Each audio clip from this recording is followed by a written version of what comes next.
Welcome to Investing Insights. I'm your host, Margaret Giles, filling in for Ivana Hampton. Most retirees want to spend as much as they can without having to worry about running out of money. Morningstar's State of Retirement Income research analyzes retirement spending strategies to determine the highest safe starting withdrawal rate for new retirees in 2026. Morningstar's Director of Personal Finance and Retirement Planning, Benz, breaks down the research and shares some ideas about how you can boost your retirement spending.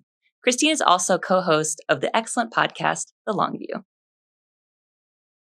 Well, Christine, thanks for being here. Margaret, it's great to see you. So each year, you and your colleagues produce this really comprehensive research around retirement income. And as part of that research, you try to identify what a safe starting withdrawal rate will be for the coming year, 2026. So what is that safe withdrawal percentage, and how did you come to that conclusion? Right. It's meant to be a starting safe withdrawal for someone just embarking on retirement. What percentage could they take if they're expecting a 90% probability of success, or they want a 90% probability of success and they're expecting a 30-year time horizon? So if they're retiring at 65, they're thinking that they'll live until age 95 or so. So when we ran the data for 2025, which incorporates our team's forward-looking outlook for asset class returns and inflation, was actually kind of right in line with what it was last year, 3.9%. It was 3.7% last year. That's a little bit of a head scratcher, but it in part is driven by a methodology change in terms of how we're calculating those forward-looking asset class return forecasts. So I would kind of say it's very comparable to what we came up with last year. And so what does that base case look like? Is someone starting, and how do their withdrawals kind of proceed from there? Right. So if someone has $1 million portfolio and they're taking that the 3.9% starting withdrawal, that's $39,000, and then they're inflation adjusting that dollar amount thereafter. So they're sort of seeking a steady paycheck equivalent in retirement. In reality, most retirees don't actually spend in that very linear way. So we explore alternative methods of spending in the research, and most of them do tend to lift the starting safe withdrawal percentage quite a bit. Right. So the 4% rule often comes up in conversations around retirement spending. How does that compare to the base case that you just talked about? It's quite similar. So not only is the percentage amount quite similar, but the methodology that underpinned that seminal 4% guideline research that William Bengen initially came up with is very much in the mode of what we're doing here. I should say we're in the mode of what he was doing with his initial research. So the thought process is the same, that someone is going to take their initial percentage and then essentially kind of put blinders on to what's going on in their portfolio, their life expectancy, and so forth. They'll just give themselves an annual raise to help keep pace with inflation. Right. So I know there are some misperceptions around the research and what that safe starting withdrawal rate actually means. What are they? Yeah, one of the big ones, Margaret, is that this is meant to be a guide for people who are already retired. So our initial research back in 2021 pointed to a 3.3% starting safe withdrawal percentage, and then we've sort of ebbed and flowed from there. So we're not suggesting that you follow this year by year. If you already are retired, you are on your own trajectory. This is meant to be a guide for people who are just starting out retirement. And it's taking into account, well, what do we think current market conditions are like for today's retirees? So that's one misconception. And then the other big one is that sometimes people just stop and start with this headline number that we issue. And I think people are leaving a lot of money on the table if they go with that fixed real withdrawal percentage method, and they don't explore other methods for lifting their starting safe withdrawal percentage and their lifetime withdrawals. So much of the paper is dedicated to helping people actually get higher than that headline number that we release. All right. So retirees shouldn't necessarily worry that that number feels particularly low. Exactly. Okay. Exactly. So how should retirees go about using this research? Is it still helpful for those who are already retired and kind of on their path? I think it is. It's helpful as a temperature check. And I think back to the 2021 research that I referenced. It was the first run of this research. And I remember the number that we came out with, that was the 3.3% starting safe withdrawal, was really quite low. But then when you think about the conditions that prevailed in that specific period, we had fairly high equity valuations, very low bond yields still, and rip-roaring inflation. And so in 2022, of course, we saw a shock in terms of stock prices and bond prices. Inflation continued to head higher. And so I think that caution, that 3.3%, to kind of be ready to tap on the brakes if you're someone who has just retired, that was a really healthy wake-up call for people just embarking on retirement. Because if you're just retired and you're overspending in such a period, that can be really problematic for the long-term survival of your portfolio. So I would say that is one way to use this research as kind of a temperature check. Right now, I would say we're kind of like, neither really great in terms of market conditions, but not terrible either. Certainly bond yields are much better. That's one way to use the research. And then the other, I think, important use case is for investors and for their advisors to explore kind of the trade-offs associated with some of these different strategies, that people who are willing to use more flexible strategies can wring more out of their portfolios over their lifetimes. That can improve their quality of life. And so that's well worth exploring for people who have tight financial plans. On the other hand, people who want a lot of predictability in their portfolio cash flows tend to have fairly significant balances left over at the end of their lives. So that sort of strategy of fixed real withdrawals might be appropriate. So explore the trade-offs that you're willing to consider. I think that's another important aspect of this research. Absolutely. So you've already alluded to these other flexible withdrawal strategies. Can you talk a little bit more about what strategies retirees can consider if they want to boost their spending? Right. This is Amy Arnott's section of the paper, and Tao Guo works with us to run the underlying research. But Amy has explored a lot of different dynamic strategies. She added 4 new ones in 2025. And what she finds, not surprisingly, is that if you are willing to vary your withdrawals based on how your portfolio has behaved, that's a more efficient strategy. It's a more efficient way to approach things. The downside is that you do have to put up with that volatility in your cash flows, that there will be good years, like the period that we're living through currently, and then there will be lean years where you will have to take a little bit less from your portfolio. So you have to be comfortable with that trade-off. And then most of these strategies encourage you to consume more of your portfolio during your lifetime. So there will be fewer leftovers at the end of the period. But I would say the headline here is that the flexible strategies do lift balances, do lift starting safe withdrawal percentages pretty meaningfully. The more aggressive ones that do kind of jerk you back and forth a little bit more can take starting safe withdrawal percentages as high as 6%. So people who have tight plans should check them out, but they should also understand the trade-offs. Right. Amy's actually going to be on Investing Insights with Ivana talking about those flexible withdrawal strategies and taking a deeper dive. Great. So I want to talk about who these strategies might be suited for. It seems like on the flexible side, it's for retirees that want to maximize their spending. What kind of retiree would be best suited by a more rigid strategy? You've touched on this. I want you to talk about that a little bit. Yeah. So if you are seeking a lot of predictability in terms of your cash flows and a bequest is a big priority for you, those scenarios, those sort of withdrawal strategies that have less variation in terms of year-to-year cash flows, those would be more appropriate in those situations. Right. So how does asset allocation come into play here? Would a stock-heavy portfolio support a higher withdrawal rate in retirement? You would think, right? And historically, when we look at the data, that's been the case.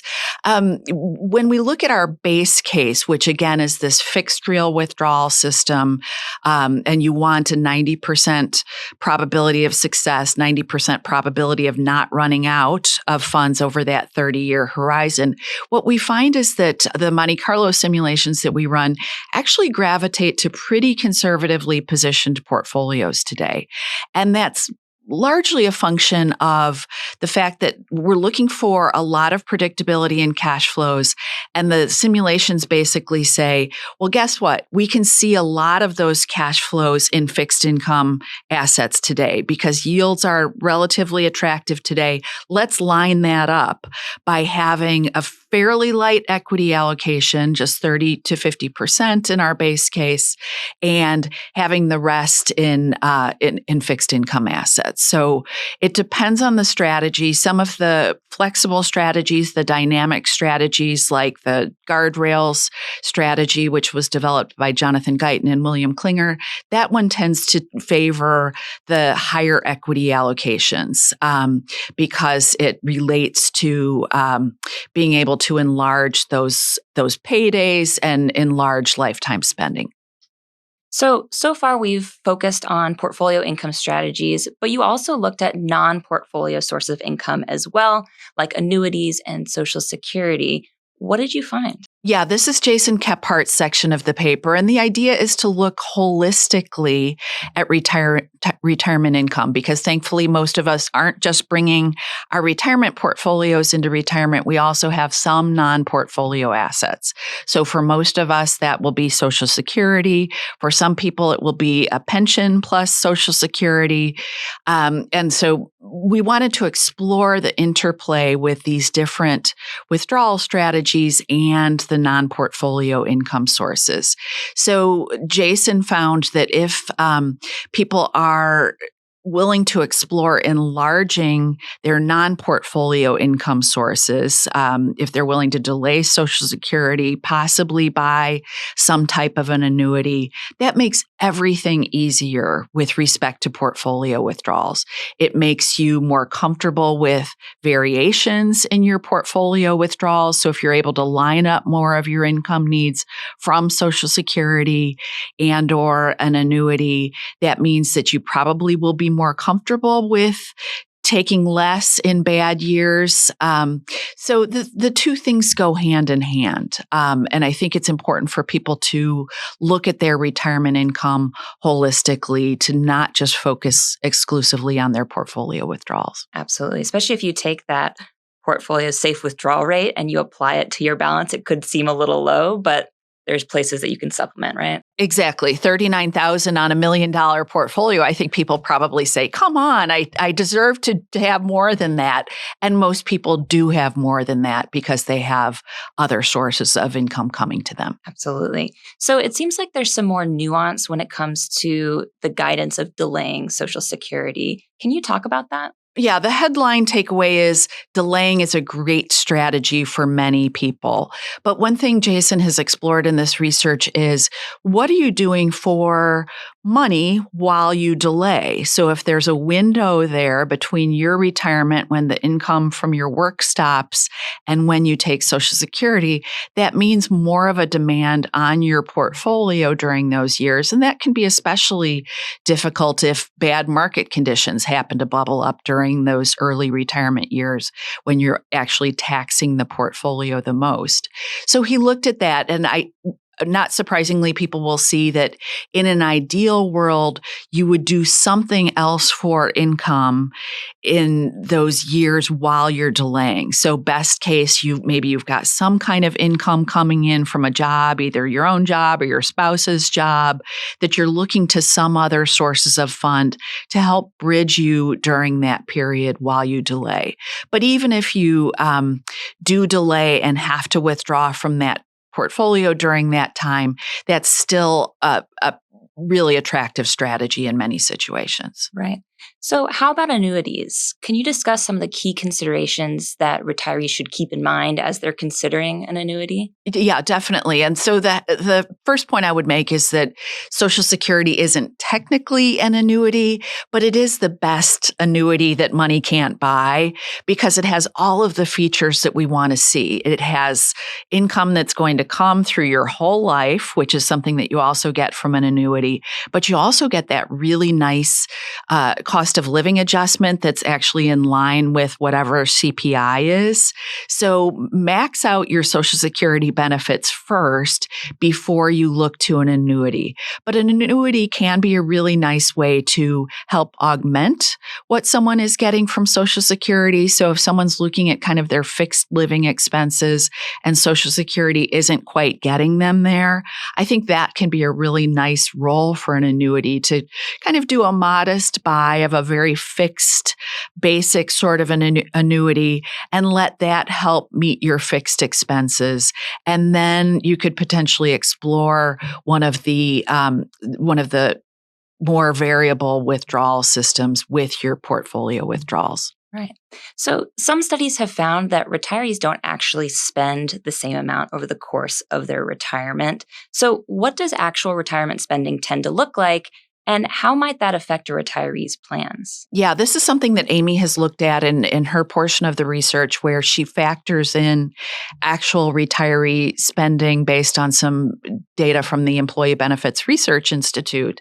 And what she's found, what EBRI found, is that retiree spending tends to not keep up with inflation, that as retirement unfolds, people tend to spend a little bit less than the inflation rate. And that dovetails with the experience that many of us have had with older adults in our lives. They do tend to slow down as they move into their mid-70s, into their 80s, certainly. Not all retirees, but some. And so if people are willing to factor that pattern into their portfolio spending, it does let them spend more earlier, as long as they're okay with that trade-off, that they'll have to spend a little less as the years unfold. So I think it's an important takeaway that people can take to heart, again, especially if they have a tighter plan where taking a bit less may result in sort of meaningful lifestyle adjustments early in retirement when their health is good, when they're feeling good, and they have pent-up demand to do fun things. You should give yourself permission to live it up a little bit more in those early years if you're okay with that trade-off of spending a little less as your retirement unfolds. I like that takeaway. Go take the vacation. Yes, exactly. So let's talk about some scenarios that could potentially throw off someone's plans. One that comes to mind is a market downturn that happens early in retirement. What kind of impact could that have on spending? Yeah, Amy looked at that and she looked at this through a couple of different lenses. But when we look at the trials that fail, so we're targeting a 90% success rate. How about the 10% that fail? What we find is in a lot of those failures, it's bad returns early on in the period. So I think a key takeaway for people thinking about, especially where we are with equity valuations today, could there be a market shock if I'm getting ready to retire? A best practice in that situation is look at your whole budget and see if you can't rein in your spending in those early years. If you are able to do that and not just sort of sail along and keep spending that same amount, regardless of what's going on with your portfolio, then that redounds to the benefit of your plan. Yeah.